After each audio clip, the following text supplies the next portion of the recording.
Yang ingin imannya meningkat boleh angkat tangan. Yang ingin imannya makin kuat boleh angkat tangan. Baik, Masya Allah, silahkan turunkan. Saya tidak ingin kedatangan saya ke sini hanya sekedar duduk, ceramah, Anda dengar, langsung pulang. Saya tidak ingin seperti itu. Kalau Anda hanya ingin datang, duduk, mendengar, pulang, lebih baik Anda bisa belajar dengan siapapun. Saya tidak pernah datang ke majelis ilmu kecuali buat komitmen dengan seluruh jemaah, siap mengamalkan apa yang telah kita pelajari. Siap insya Allah? Mesti ada perbedaan antara datang dengan keluar. Mesti ada perbedaan antara masuk dengan pulang. Mesti beda. Karena itu tempat belajar dalam Al-Quran disebut dengan majlis. Jamaahnya disebut dengan majalis. Quran surah ke-58 ayat 11. Ya ayyuhalladzina amanu, iman. Idza qila lakum tafassahu fil majalis, majlis. Jika dikatakan padamu luaskan, share, luaskan tempatnya di majlis-majlis. Majlis berasal dari kata jalasa. Apa artinya jalasa? Bukan sekedar duduk. Asalnya bukan duduk. Asalnya berpindah tempat. Kalau Anda pindah dari karpet duduk pindah ke kursi, atau Anda berdiri, maka orang Arab akan mengatakan tafaddal ijlis, pindah ke tempat yang lebih tinggi. Tapi kalau Anda sedang berdiri diminta duduk, pindah rendah, atau dari kursi pindah ke karpet, orang Arab fasih akan mengatakan tafaddal qu'udan. Karena itu Anda sholat berdiri, tak mampu berdiri, duduk. Qiyaman wa qu'udan, bukan julusan. Tak mampu duduk, berbaring. Wa ala junubikum, berbaring. Berbaring sulit, bergerak. Bergerak sulit dengan isyarat mata. Berkedip. Berkedip sulit, jadi sholatkan. Karena tiba pada puncaknya. Tempat orang duduk, saat berdiri kemudian duduk, disebut maq'ad. Maq'adun jamaknya maq'id. Karena itu ketika dia beraktivitas, pengen duduk, santai, disebut maq'ad. Orang pensiun disebut dengan taqa'ud. Karena aktivitasnya selesai. Tapi kalau duduk dia, menempatkan dia, mengangkat lebih tinggi dari sebelumnya. Mengangkat posisi lebih tinggi, lebih naik lagi. Maka tempatnya berubah dari maq'ad menjadi majlis dari kata jalasa. Kenapa tempat belajar disebut majlis ilmu oleh Al-Quran? Seakan memberikan isyarat. Mesti ketika Anda hadir di pengajian, tempat belajar, mesti mengangkat Anda dari sebelum masuk sampai pulang. Mesti beda posisinya, mesti terangkat. Apa yang pertama diangkat? Satu, iman. Yarfa'illahu alladhina amanu minkum. Kedua, ilmu. Walladzina utul ilma darajat. Karena itu ketika Anda masuk ke sini, belajar di majelis ilmu, ketika pulang iman kita mesti beda antara masuk dengan keluar. Mesti lebih kuat. Ilmunya mesti bertambah. Mesti paham. Jadi kalau saya mengajar, Anda belajar dengan saya, tidak mendekatkan diri Anda kepada Allah, tidak meningkatkan iman Anda, maka camkan kalimat saya ini, tinggalkan saya dan cari ustadz-ustadz lain. Jika Anda belajar dengan saya, tidak menambah pengetahuan Anda, tidak meluaskan wawasan Anda, camkan kalimat saya, tinggalkan saya, cari ustadz-ustadz lain. Karena saya tidak seperti yang diinginkan oleh Al-Quran. Mesti beda. Dan mustahil kita bisa meningkatkan iman dan ilmu kecuali kita paham dan berkeinginan mengamalkannya. Karena itu turunlah kemudian Quran surah ke-9 ayat 122. Wa ma kana al-mu'minuna liyanfiru kaffa falawla nafara min kulli firqatin minhum ta'ifah liyatafaqahu fid din. Cara belajar belum selesai. Waliyunziru qaumahum idza raja'u ilaihim la'allahum yahdharun. Kata Allah, orang yang belajar pengetahuan pertama mesti belajar sampai paham. Jangan sampai kita belajar tidak mengerti apa yang kita pelajari. Awas, awas, awas, awas, awas. Ada sindiran tajam dalam Al-Quran. Kenapa mesti paham? Karena ilmu yang kita pelajari itu akan dipraktikkan dalam ibadah. Satu. Makanya disebut fikih, artinya paham. Karena itulah saat kita akan sholat, belajar dulu cara sholat, disebut fikih sholat. Fikih zakat, fikih haji. Maksudnya bukan sekedar belajar, belajar sampai paham. Coba lihat sindiran Al-Quran. Tajam sekali walaupun halus. Kata Allah, ada orang sholat, bahkan tidak paham apa yang ia kerjakan dan ia lakukan dalam sholatnya. Ada orang sholat gak paham yang dia baca dalam sholatnya. Berapa ribu kali Anda ruku? Berapa ribu kali Anda sujud? Sudah berapa lama Anda sholat? Pertanyaan saya, dari sekian ribuan kali ruku dan sujud, berapa persen bacaan sholat yang Anda pahami?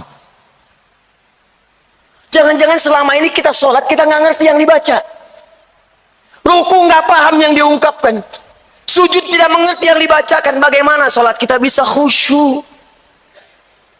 Bagaimana sholat kita bisa nikmat? Yang kedua kata Quran, setelah kalian mengerjakan pengetahuan itu, maka pulanglah, amalkan ilmu kalian, sampaikan pada orang yang tidak belajar di kampung-kampung kita itu. Maka jika ada orang yang belajar seperti ini, paham, komitmen mengamalkan, maka status belajarnya sama dengan mujahid fi sabilillah.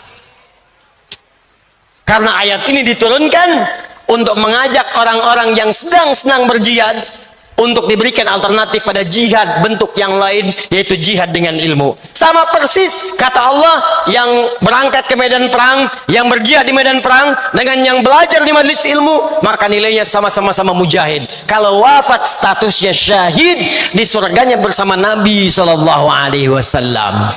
Turun Quran surah keempat ayat 69. Wa may yuti'illaha war rasula fa ulaika ma'al ladzina an'ama Allahu 'alaihim minan nabiyyin was-siddiqina wasyuhada was-salihin wa hasuna ulaika rafiqa. Bisa ingin komitmen dulu? Siap insyaallah kita memahami? Siap mengamalkan? Ketika Anda mengatakan siap dengan keikhlasan hati kita, maka saat itulah status kita saat ini berubah menjadi mujahid fi sabilillah. Kalau wafat keluar majlis ini, seketika statusnya syahid syuhada. Masya Allah. Mau seperti itu? Jangan dulu, kita belum selesai talimnya. Tapi kita tidak bisa memilih. Ya. Awas, sebelum saya lanjutkan, tapi saya ingatkan, jihad pun di medan perang bukan asal-asalan kemudian mengangkat senjata dan melukai orang. Karena jihad asalnya bukan menyerang, tapi lebih kepada membela diri dalam kebenaran dan kebaikan yang dibenarkan oleh agama. Diingat, kalau ada yang ngajak-ngajak, ayo bom orang, tembak orang, tusuk orang dalam suasana yang tidak dibenarkan, maka jangan ikuti. Karena resikonya itu sama dengan pesan kapling di neraka jahanam.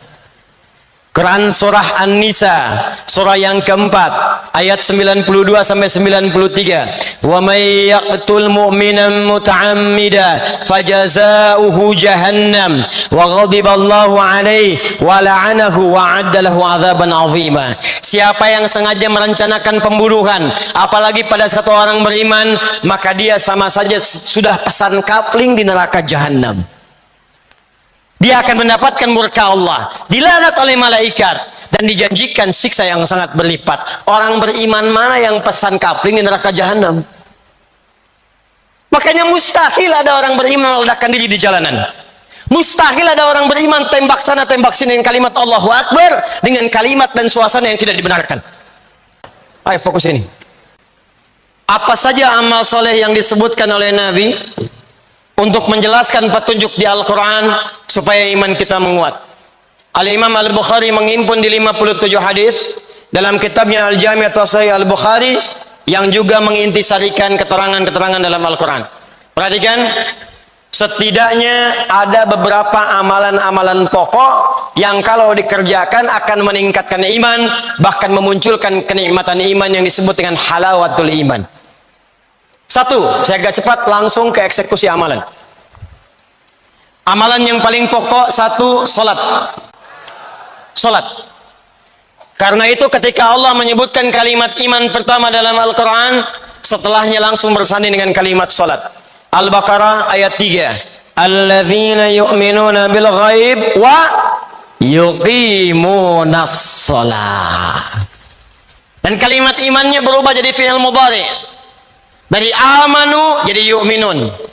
Silakan lihat. Biasanya Allah panggil ya ayyuhalladzina amanu, ya ayyuhalladzina amanu. Yang ini spesial. Begitu kita diminta mengerjakan salat, kalimat imannya berubah menjadi fi'il mudhari. Alladzina yu'minun, bukan amanu. Fi'il mudhari punya 3 arti. Lebih bergerak dibandingkan fi'il madhi. Dalam bahasa Inggris disingkat dengan present, continuous, dan future. Sekarang, terus menerus, dan sampai kapanpun. Jadi ada amalan yang kalau kita kerjakan dengan baik, maka amal itu akan menjaga iman kita dari sekarang terus menerus sampai kapanpun saat kita kembali kepada Allah Subhanahu wa Ta'ala.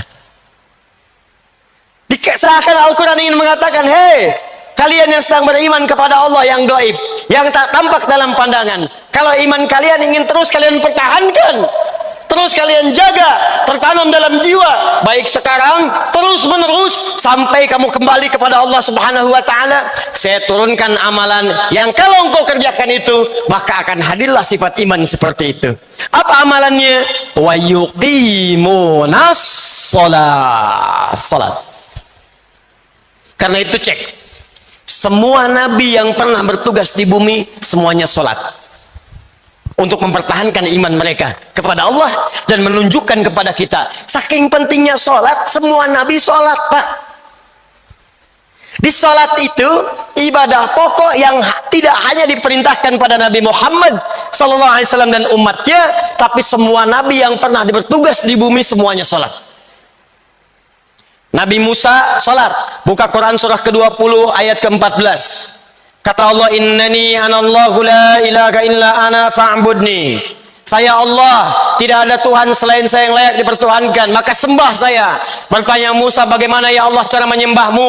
Wa aqimis sholata li dzikri. Tunaikan salat sebagai zikir kepadaku. Nabi Musa salat. Nabi Zakaria salat. Buka Quran surah ketiga ayat 38 sampai 39. Hunalika da'a Zakaria rabbah qala rabbi habli min ladunka dzurriyyatan thayyibah innaka sami'ud du'a. Di mihrabnya itulah kemudian Zakaria berdoa kepada Allah Rabbnya, ya Allah anugerahkan saya keturunan. Mereka mengatakan saya enggak akan punya keturunan karena saya terbatas. Saya minta kepadamu yang tidak punya batas dalam pemberian. Engkau pasti mendengar doa saya. Kapan doa itu disampaikan? Ayat 39-nya. Fanadatul malaikatu wa huwa qaimun yusalli fil mihrab. Annallaha yubashshiruka bi Yahya. Maka datang malaikat memberikan kabar gembira. Allah menjawab doamu. Kapan doa itu disampaikan? Saat beliau sedang sholat, masih berdiri dalam sholatnya di mihrab. Nabi Zakaria sholat. Nabi Isa alaihissalam, Yesus Al-Masih, Mesiah, Nabi Isa sholat. Buka Quran surah ke-19 ayat 31 sampai 33. Nabi Ismail alaihissalam, kakek moyangnya Nabi Muhammad SAW yang ke-29 sholat. Buka Quran surah ke-19 ayat ke-55. Bahkan beliau meminta keluarganya semua sholat. Wa kana ya'muru ahlahu bis sholah. Urutkan sampai ke atas. Muhammad sallallahu alaihi wasallam bin Abdullah bin Abdul Muttalib bin Hashim bin Abdul Manaf bin Qusay bin Murrah bin Kilab bin Ka'ab bin Ghalib bin Fihr bin Malik bin Nadar bin Kinana bin Khuzaimah bin Mudrika bin Ilyas bin Nizar bin Mudar bin Ma'ar bin Adnan bin Addi bin Adri bin Muqawwam bin Nahur bin Tarikh bin Ya'rub bin Yasjub bin Nabit bin Ismail alaihissalam bin Ibrahim alaihissalam bin Azar atau bin Nahur bin Abir bin Kinan bin Arfakhshad bin Sam bin Nuh alaihissalam bin Mikhlail bin Matushalah bin Kinan bin Anwas bin This bin Adam alaihissalam. Kalau ditarik dari zaman Rasul Nuh alaihissalam sampai ke Muhammad sallallahu alaihi wasallam, maka muncul langsung satu ayat di Quran surah keempat An-Nisa ayat 163. Inna awhayna ilaika kama awhayna ila Nuhin wan nabiyina min ba'di. Muhammad, kami berikan wahyu kepadamu, wahyu yang sama ketika kami turunkan kepada Nuh saat diangkat menjadi Rasul dan nabi-nabi setelahnya sampai dengan kepadamu. Semua sholat. Dibayangkan semua nabi sholat. Anda bukan nabi, nggak sholat. Anda siapa? Makanya ketika kalimat iman disampaikan dengan kebahagiaan, qad aflahal mu'minun, masih ingat? Orang beriman akan bahagia. Kapan dia bahagia? Teruskan ayatnya. Alladzina hum fi sholatihim khashi'un. Sholat. Makanya saat panggilan sholat dikumandangkan, kalimat bahagianya muncul. Hayya 'alas shalah. Anda bertanya, ya Allah, kenapa saya mesti sholat? Perhatikan jawaban Allah. lewat suara muadzin itu. Hayya 'alal falah. Falah. Saya panggil kamu salat supaya kamu bahagia. Supaya kamu sukses. Kamu nggak sholat semuka langit dan bumi, tidak akan menurunkan status saya sebagai Tuhan. Kamu sholat itu bukan saya yang butuh, kata Allah, kamu yang butuh. Makanya ketika Anda diminta sholat, kalimatnya oleh Allah dibuka dengan kalimat minta, punya masalah apa, minta sini, minta. Dan kalimat imannya disebutkan. Quran surah kedua ayat 153, paling kanan sebelah bawah di mushaf. Al-Baqarah ayat 153. Ya ayyuhalladzina amanu, imannya dulu. Ista'inu bisabri was-shalah. Kalau punya masalah, sabar terima. Lalu datang kepadaku lewat sholat, minta dalam sholat, aku kabulkan. Makanya setiap bacaan dalam sholat isinya doa. Dalam kitab fikih disebut as-sholatu ya doa. Sholat itu adalah doa. Jadi kalau kita sering sholat dengan baik, imannya terangkat, doanya dijawab, hidupnya nikmat sholat. Bagaimana cara sholat yang benar yang bisa menguatkan iman? Maka keluarkanlah semua jenis sholat yang disebutkan dalam Al-Quran dan hadis Nabi SAW. Ini kurikulum yang mau saya ajarkan. Yuk keluarkan semuanya. Kalau yang fardu nggak usah dicatat, yang fardu itu sudah otomatis. Jadi nggak harus dicatat lagi. Subuh, zuhur, asar, maghrib, isya, rumus telepon online terhadap Allah. Rumusnya 24434. Online dengan Allah. Anda online dengan makhluk hampir 5 menit sekali. Online dengan Allah diminta cuma 5 kali, itu pun telat. Anda online dengan kekasih, mama sebentar sayang, sinyalnya belum kuat. Gelisahnya luar biasa. Terlambat dengan Allah, online cuma 5 kali diminta sehari. Nggak ada kegelisahan itu. 24434. Dalilnya Quran surah ke-17 ayat 78. Quran surah ke-11 ayat 114. Waktunya diatur di Quran surah ke-4 ayat 103. Diminta dijaga di Quran surah kedua ayat 238. Paling kanan sebelah atas di mushaf. Aqimis salata liduluki syamsi ila ghasaqil laili wa Qur'an al-fajr. Inna Qur'an al-fajr kana mashhuda. Dalil salat 5 waktu. Dikuatkan pahalanya di Quran surah 11 ayat 114. Aqimis salata tarafayn nahar wa zulafan minal lail. Innal hasanati yudhibna sayyi'at. Salat fardu. Disebutkan waktunya di Quran surah keempat ayat 103. فَإِذَا قَضَيْتُمُ الصَّلَاةَ فَاذْكُرُوا اللَّهَ قِيَامًا وَقُعُودًا وَعَلَى جُنُوبِكُمْ فَإِذَا اطْمَأْنَنْتُمْ فَأَقِيمُوا الصَّلَاةَ إِنَّ الصَّلَاةَ كَانَتْ عَلَى الْمُؤْمِنِينَ كِتَابًا مَوْقُوتًا. Kata Allah, orang beriman itu pasti tahu waktu salat. Tuh, cek. Ayo cek tuh. Ayo. Kata Allah, bahasa bebasnya. Orang beriman itu kalau benar imannya pasti tahu waktu salat. Ayo lihat sini. Subuh besok jam berapa? Sini, jangan lihat ke atas. Sini. 4. Tuh. 341, 340, 440, 355. Terjadi perbedaan pendapat tentang waktu sholat subuh. Ini menunjukkan Anda berasal dari daerah yang tidak sama. Dan ini menunjukkan bahwa sholat itu benar perintah Allah, bukan karya manusia. Kenapa?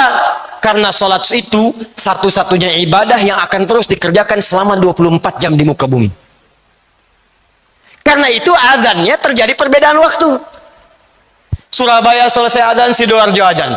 Itu selesai azan, pindah lagi. Ternyata 24 jam nggak pernah berhenti lafaz azan. Di Mesir selesai azan, Libya azan.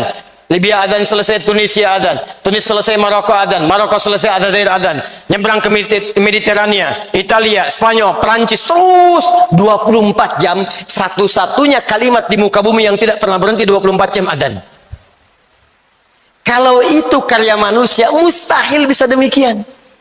Ini menunjukkan kebenaran risalah Islam.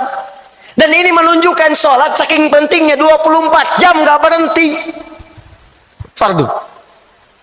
Orang beriman tahu waktu sholat. Karena itu kata Allah, kalau sudah tahu waktunya jaga, jangan ketinggalan. Muncullah Quran surah kedua ayat 238. Hafidhu ala sholawat. Hei, saling menjaga. Ingat. Kalimat Qur'annya bukan ihfadhu. Kalau ihfadhu hanya ke satu orang, jaga. Tapi kalimat Qur'annya hafidhu, menggunakan alif mufa'alah, saling jaga, ingatkan, share. Anda pulang ke rumah, satu suami, satu istri, 3 orang anak, ada 5 orang di rumah. Tiba-tiba Anda sudah susun jadwalnya, sholat subuh sampai dengan sholat isya. Anda bangun, istri belum bangun, bangunkan dia. Ayo, hafidhu. Anda istri bangun, anak belum bangun, ingatkan dia. Ayo, katanya ingin ke surga. Kalau perlu bikin menu sholat di meja makan Anda, simpan. Bek. Waktu sholat jam sekian, waktu sholat jam sekian. Itu yang dimaksud dengan hafidhu, saling menjaga waktu sholat. Ini yang standar. Kalau Anda ingin naikkan imannya, maka tambahkan pada jenis yang kedua. Keluarkan semua ragam salat di luar salat yang fardu, yang dikenal dengan nama nafilah, yang berhukum sunnah. Kalau Anda ingin berlatih meningkatkan iman ini, maka keluarkan jenis salat yang kedua ini, yang disebut dengan salat nafilah, yang hukumnya sunnah. 1. Quran surah ke-17 ayat 79 sampai 81. Dikuatkan di Quran surah ke-73 ayat 1 sampai 20. Dikenal dengan nama salat tahajud atau qiyamul lail. Orang beriman, maka dia akan mencoba untuk memaksimalkan salat tahajudnya. Kalau sulit ia kerjakan, maka ia sebut nama umumnya qiyamul lail. Apa beda tahajud dengan qiyamul lail? Kalau tahajud salat dikerjakan didahului dengan tidur terlebih dahulu. Dari kata hajada, aktivitas yang dikerjakan setelah tidur terlebih dahulu. Kalau ditambah tak dalam ilmu sharaf, itu menunjukkan kesungguhan, usaha yang serius. Kalau ada tak dalam sebuah kalimat, ini menunjukkan amalannya tidak mudah dilakukan. Kalau ditambah tasydid sebelum huruf terakhir, dari kata syiddah, sesuatu yang tidak mudah, butuh motivasi 2 kali lipat. Karena itu ketika sholat disebut dengan tahajud, Allah ingin menggambarkan tidak mudah menunaikan sholat ini. Mesti butuh motivasi 2 kali lipat. Wa minal laili fatahajjad bi. Hei, dari sementara malam setelah kamu tertidur, siap rencanakan bangun malam. Itu nggak mudah, karena itu usahakan dengan sungguh-sungguh. Mau jam berapa Anda sholatnya? Tadi subuhnya jam 3.40 misal, maka Anda ingin tahajud jam 2.30, jam 2.30. Siapkan, siap-siap, pasang alarm dari 1.30. Kalau perlu alarmnya 3 kali. Jam 1.30, jam 2 kurang seperempat, jam 2 lewat seperempat. Alarm pertama mematikan alarm kedua. Alarm kedua matikan alarm ketiga. Alarm ketiga siap-siap menghilangkan kantuk dulu. Tahajud. Kalau Anda bekerja lelah, sulit bangun malam, maka kerjakan pilih yang kedua, qiyamul lail, nama umum. Nama umumnya. Qiyamul lail bisa dikerjakan sebelum kita tidur. Kerjakan 2 rakaat, kerjakan 4 rakaat, demikian seterusnya. Tahajud. Saya tidak bicara teknis dulu, saya bicara amalannya dulu. Yang kedua, keluarkan semua jenis sholat sunnah di siang harinya. Sebelum subuh ada 2 rakaat, rawatib keluarkan. Sebelum zuhur 4 rakaat. Setelah zuhur 2 rakaat. Sebelum maghrib, setelah maghrib 2 rakaat. Setelah isya 2 rakaat. Keluarkan sholat mutlaknya. Ada yang dekat dengan sholat fardu, ada yang jauh dengan sholat fardu. Syuruk, awal duha. Pertengahan duha, akhir duha, sebelum asar 4 rakaat dari Ibnu Umar radhiyallahu taala anhuma. Sebelum maghrib kalau memungkinkan 2 rakaat. Sebelum isya 2 rakaat. Keluarkan semua jenis salat yang bisa kita kerjakan. Kalau mampu Anda lakukan ini, maka demi Allah saya katakan, saya tutup untuk bagian yang pertama ini, saya tutup. Jika mampu Anda istiqomah mengerjakan salat ini saja, saya belum bicara puasa, belum bicara zakat, belum bicara infak, baru sholat saja. Kalau benar Anda kerjakan ini dengan baik, maka akan terjadi perubahan dalam hidup Anda, maka muncullah kenikmatan iman yang pertama. Kalau di awal-awal Anda terlambat sholat fardu, perasaan biasa-biasa, maka setelah membiasakan yang ini, tertinggal sholat sunnah pun, hati Anda akan gelisah. Subuh jam 3:40, Anda bangun jam 3:35, 5 menit sebelum subuh, begitu Anda bangun, ya Allah saya terlambat, padahal subuh aja belum, karena Anda terbiasa menunaikan sholat sunnah. Terjadi perubahan. Dan yang paling hebat, ketika imannya mulai meningkat, ketika kemudian maaf ibadahnya mulai meningkat, maka amal solehnya pun akan mulai muncul dalam hidupnya. Akan terjadi perubahan dalam hidup Anda. Maaf, pada pandangan yang tidak bagus sudah nggak senang lagi. Pada harta yang haram sudah nggak senang lagi. Riba sudah nggak senang lagi. Sogok menyogok sudah nggak senang lagi. Sekarang yang senang semua yang halal-halal. Salat. Salat. Salat.